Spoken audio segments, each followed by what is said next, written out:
Good morning বন্ধুরা। আজকে প্রচণ্ড ঠান্ডা, তাই আমি আপাতমস্তক সব কান মান ঢেকে রেখেছি।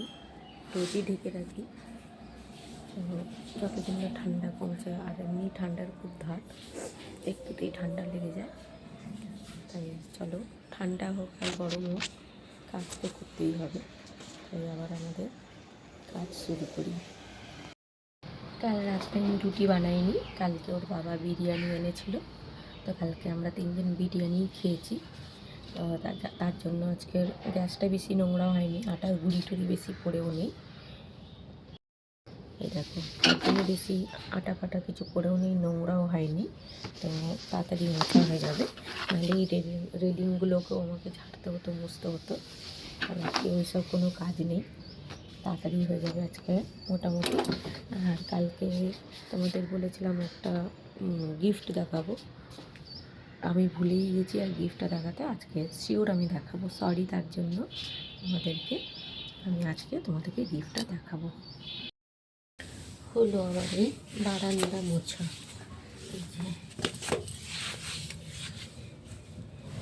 কী করবো বলো, রোজই একই কাজ করতে করতে না আমার আর ভালো লাগে না। এক এক সময় বলবো বলো তো তোমরা কিছু মনে করো না। দেখি আমি চেষ্টা করব আরও নতুন নতুন কিছু আনার, নতুন নতুন কিছু জিনিস দেখানোর।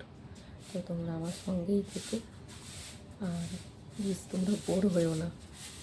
কোম্পানি তোমাদের সঙ্গে শেয়ার করবো এটা আমি। আর রোজ এই একই কাজ কী দেখাবো বলো, তোমরাও বোর হচ্ছ, আমিও বোর হচ্ছি। কাজে ওই ঘর মোছা, ওই বাসন মাজা, ওই ঝাড় দেওয়া, ওই ডেলি রুটিনের ওই একই কাজ। তাই সেগুলো আর তোমাদের সঙ্গে শেয়ার করলাম না, আমি নিজেই সেরে ফেলেছি। বসে পড়েছি চা নিয়ে, একটু চা খেয়ে নিই, চা মুড়ি। তো চা মুড়ি খেয়ে তারপরে আমি আমার আবার পরের কাজগুলো করব। আজকে চা নিয়ে বসেছি স্টিলের গ্লাসে। সেদিন আমার ভালো কাপটা ভেঙে গেল, পড়ে বাসন সব উল্টে পড়ে আমার কাপটাই ভেঙে গেল। তাই স্টিলের গ্লাসেই চা খেতে হচ্ছে। আগে আমি স্টিলের গ্লাসেই খেতাম চা। তো ওই কাপগুলো আনার পরে আমার মেয়ে বললো যে তোমার কাপগুলো কেন রেখে দিচ্ছ, কাপে খাও। ব্যাস, কাপে খেতে খেতে পড়লো। আর স্টিলের গ্লাস যতই পড়ুক ভাঙবে না, আমার স্টিলের গ্লাসই বেস্ট চা খেতে। আচ্ছা, তোমাদেরকে তো দেখিয়েছিলাম আমার চারা গাছগুলো, অ্যালোভেরা গাছ আর অ্যালোভেরা আর পেরিয়া পাতার গাছ।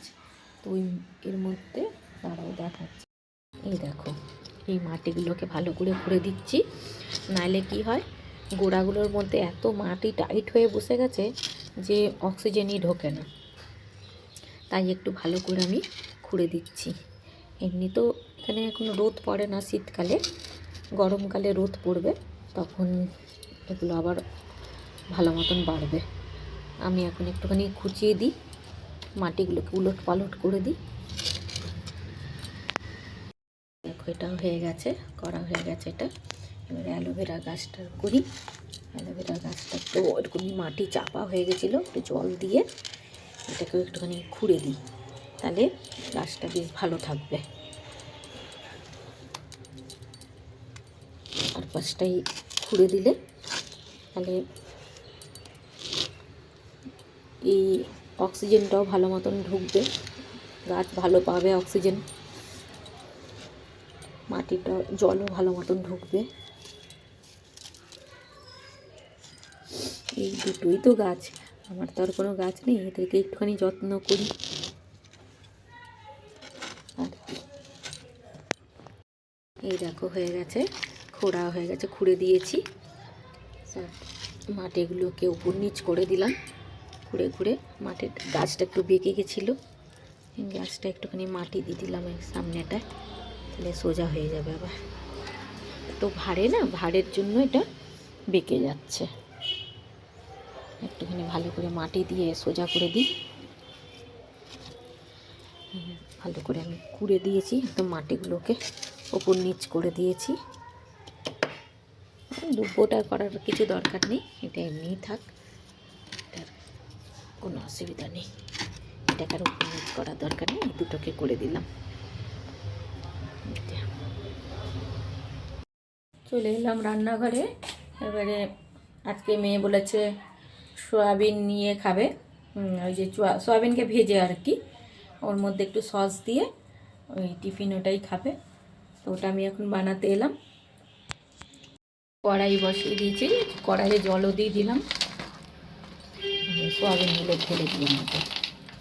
এটা কিছুই না, একটুখানি সিদ্ধ করে জলটা ফেলে চিপে চিপে সয়াবিনের থেকে জলটা বার করে একদম শুকনো যাতে হয়ে যায়, তারপরে একটু তেল দিয়ে ভেজে ওর মধ্যে একটু ম্যাগি মশলা দিয়ে একটু সস দিয়ে দিয়ে দিই। ও খুব ভালোবাসে এটা, এরকম খাবার ওর ভালো লাগে। একমাত্র এক্সেপ্ট ও মুড়ি খেতে চায় না, মুড়ি ওর একদম ভালো লাগে না। তাও মুড়ির অনেক জুত করে মাখতে হবে, আর অত আমার টাইম নেই জুত করে মুড়ি মাখার। তো এটাই বানিয়ে দিয়ে দিই, ওটাই খেয়ে নিক।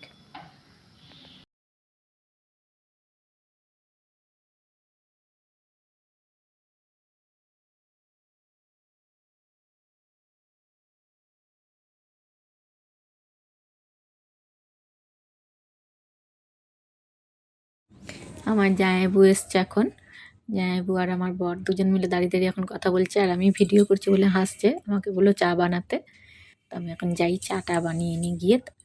এই যে আমি চায়ের সসপ্যানে জল দিয়ে একদম দুধ দিয়ে বসিয়ে দিয়েছি, চিনি আর চা পাতা দেবো এখনই দিয়ে। এই যে আমার হয়েও গেছে দেওয়া, চা ফুটে গেছে, চাও হয়ে গেল বানানো। এখনই আমি ওদেরকে দিয়ে দেবো দুজনকে একটুখানি ফুটে যাক, একটু দুধ চা যত ফুটবে তত ভালো কালারটা আসবে। আমি এখনই ওদেরকে দিয়ে দেবো, আমিও একটুখানি খাবো চা, এই সময় শীতকালে ভালোই লাগে। এই যে আমি এখন ঢেলে দিচ্ছি, বরকে দেবো গ্লাসে আর জামাইবুকে কাপ প্লেটেই দেবো, আর আমি একটুখানি খাবো কাপে নিয়েই। তো বাড়া হয়েই গেছে, দিয়ে আসি গিয়ে ওদেরকে চাটা। এই ব্যাগের থেকে নামালাম সব সবজি, দেখো কত পালং শাক, 3 আটি পালং শাক নিয়ে এসছে। পালং শাকগুলো কি তাজা, একদম তরতাজা পালং শাক। আর এনেছে ক্যাপসিকাম, এই যে ক্যাপসিকামগুলো একদম তাজা তাজা ক্যাপসিকাম, সবুজ হয়ে আছে, খুব সুন্দর ক্যাপসিকামগুলো। আর এনেছে ধনেপাতা। তো চলো আজকে আমি একটা নতুন আইটেম বানাবো, আমার সঙ্গে থাকো তোমরা, দেখো আমি কি বানাই। দেখো পালং শাকগুলোর আমি গোড়াগুলো সব কেটে নিয়েছি, কেটে এবার আমি এগুলোকে মাঝখান থেকে কেটে নেব। আর এগুলোকে আজকে কুচাবো না, পালং শাকগুলো আমি কুচিয়ে আমি এগুলোকে বাটবো। কেটে নিই, এরকম হাফ হাফ করে কেটে নেব, কেটে নিচ্ছি। কেটে এগুলোকে ভালো করে ধোবো, ধুয়ে তারপরে এগুলোকে বাটবো।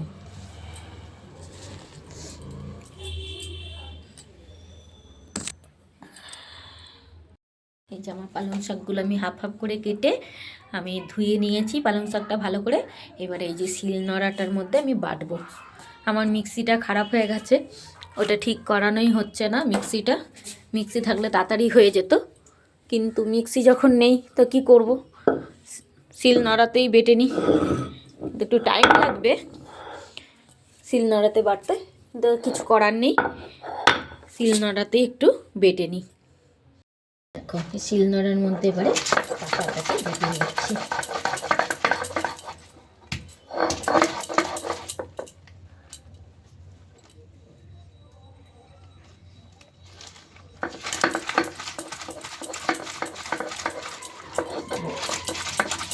তাতে বেশিক্ষণ সময় লাগবে না বাটতে, এটা তাড়াতাড়ি খেতে হয়ে যায়।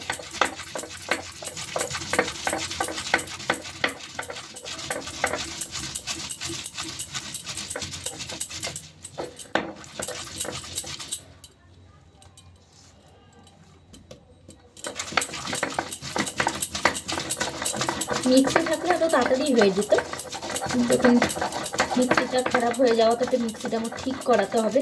কবে থেকেই ভাবছি ঠিক করব, ঠিক আর হয়েই উঠছে না। তো ঠিক যখন হচ্ছেই না তখন শিলনোড়াতেই করে নিই। আমাদের মারা তো শিল নোড়াতেই সারা জীবন বেটেছে। মাদেরকে দেখতাম শিল নোড়াতেই সব কিছু বাটতো। মিক্সির থেকে শিল নোড়ার টেস্ট বেশি হয়। শিল নোড়াতে যে কোনোই মশলা বাটা হোক, শিল নোড়াতে বাটলে সেটার টেস্টই আলাদা।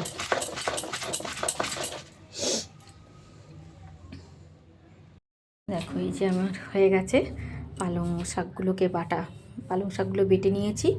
আর এখানে আদাটাকেও বেটে রেখে দিয়েছি। আর এর মধ্যে কাঁচা লঙ্কা, 3টে কাঁচা লঙ্কাও বেটে এর মধ্যে দিয়ে দিয়েছি। এবার আমি কড়াই বসাবো, দিয়ে বানাই। এই যে পনিরটা নিয়ে চলে এসেছি, পনিরটা একটু ধুয়ে নিলাম। ধুয়ে এটাকে পিস পিস ছোট ছোট করে কাটবো, কেটে একটু হালকা ভাজবো, ভেজে উঠিয়ে রেখে দেবো। পনিরটা কাটছি, এই পনিরটাকে এইভাবে ছোটো ছোটো করে কেটে নিয়েছি আগেরটা। আর এটা বড়ো চাকটা এইভাবে কেটে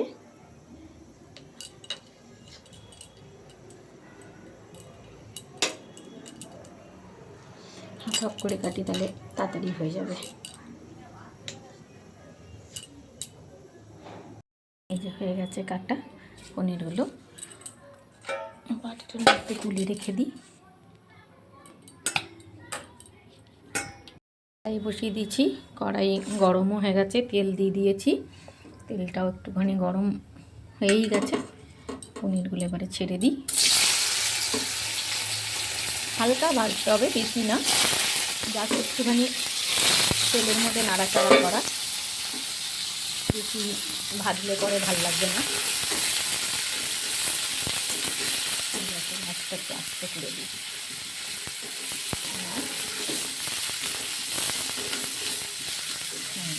হয়ে গেছে ভাজা, একটু তেলে নাড়াচাড়া করে নেব। এটা কাঁচা কাঁচা গন্ধ ছাড়ে।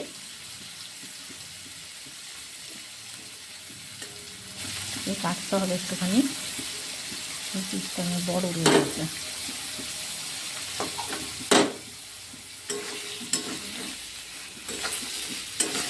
এবারে তুলে নেব। এই তেলটার মধ্যে এই আদা বাটাটাকে দিয়ে দেবো।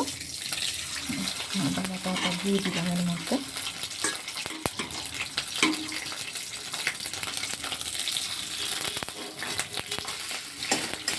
টমেটো দিয়ে দিতে হবে, টমেটো দিয়ে দিয়েছি এর মধ্যে, কেটে রেখেছিলাম টমেটোটা। আদা টমেটোটা একটু ভাজা ভাজা হয়ে যায়। অ্যাকচুয়ালি এটা পেঁয়াজ রসুন দিয়েই করে, এর মধ্যে একটু ক্রিমও দেয় খাবার। আর আজকে যেহেতু আমাদের শনিবার, পেঁয়াজ রসুন দেব না, নিরামিষভাবে করতে হচ্ছে, তাই আমি এইভাবে করছি। ভালো ভাজা হয়ে গেছে, আমি এবারে পালংটা দিয়ে দেবো।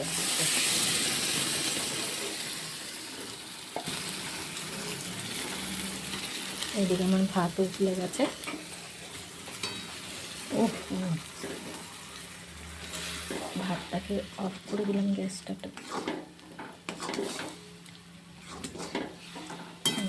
এইভাবে নাড়াচাড়া করে এবারে কিছুক্ষণ ফুটবে, তারপরে পনিরগুলো দেব।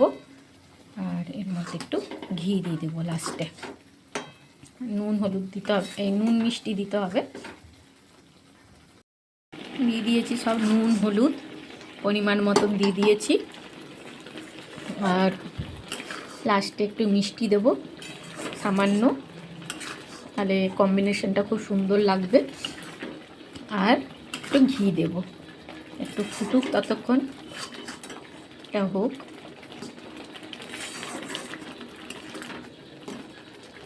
দেখো হয়ে গেছে আমার পালং পনির। দেখে বলো যে কেমন হয়েছে, তোমরা একটু বলবে, আমাকে জানাবে কমেন্ট দিয়ে যে কেমন বানিয়েছি আমি। দেখেও তো বোঝা যায়, একটা সব কিছু টেস্ট করে নয়, দেখেও বোঝা যায় যে হ্যাঁ এটা খাবারটা খুব সুন্দর হয়েছে। তো একটু তোমরা জানিও, একটু কমেন্ট দিও যে আমার এই পালং পনিরটা কেমন হয়েছে। ঠিক আছে, খাওয়ানো তো সম্ভব নয়, যদি তোমরা সামনে থাকতো তাহলে আমি খাওয়াতাম, কিন্তু কাউকে খাওয়ানো আমার সম্ভব নয় অনলাইনে, মোবাইলের মধ্যে দিয়ে। তাই তোমরা একটু দেখে প্লিজ তোমরা একটু কমেন্ট করো আমাকে যে কেমন হয়েছে, দেখেও বলবে আমাকে। আচ্ছা, আজকে সকালবেলায় তোমাদের আমি বলেছিলাম যে আমি একটা ভালো জিনিস দেখাবো, একটা খুব সুন্দর জিনিস। তো চলো আমি তোমাদেরকে দেখাচ্ছি সেই জিনিসটা কি। এই দেখো এই প্যাকেটটা, এই বড় একটা প্যাকেট, এটার মধ্যে খুব সুন্দর একটা গিফট আছে, যেটা কিনা আমার বন্ধু আমাকে দিয়েছিল আমাদের বিবাহবার্ষিকীতে। তো এটা এখনও টাঙানো হয়নি, দাঁড়াও আগে খুলি। এই দেখো, এটা হলো রাধাকৃষ্ণের ফটো, ছবি। কি সুন্দর কাজ করা, শুধু দেখো, একদম পুরো স্টোন দিয়ে রাধাকৃষ্ণের ছবিটা। দাঁড়াও আমি তোমাদেরকে ক্যামেরাটা বড় করছি, এইভাবে দেখাই। হ্যাঁ, এইভাবে দেখলে তাহলে তোমরা পুরোটা দেখতে পাবে।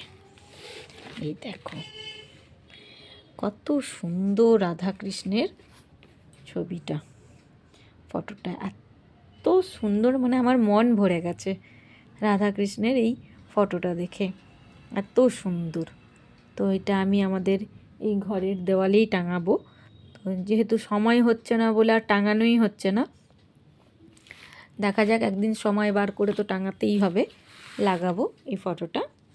তো তোমরাও অবশ্যই জানাবে আমাকে কমেন্ট করে যে আমার তো খুব ভালোই লেগেছে, তোমাদের কেমন লাগলো সেটা আমাকে একটুখানি জানিও, কমেন্ট করে অতি অবশ্যই জানিও যে আমার এই গিফটটা কেমন তোমাদের লাগলো। দেখো কত সুন্দর, রাধা কৃষ্ণের মুখটা এত সুন্দর, এত মিষ্টি যে কি আর বলবো। তো তোমরা অতি অবশ্যই জানিও কমেন্ট করে, ঠিক আছে? এবার আমি আমার রাত্রের ডিনার তৈরি করি, আর সেই আটা মাখবো আর রুটি বানাবো। সকালবেলা আমি তোমাদের দেখালাম দুপুরে যে আমি আজকে পালং পনির বানিয়েছি, এই পালং পনির দিয়ে আজকে আমরা রুটি খাবো রাত্রিবেলায়। তাহলে ততক্ষণের জন্য আজকের মতন গুড নাইট আর শুভরাত্রি। আবার কালকে তোমাদের সঙ্গে দেখা হচ্ছে।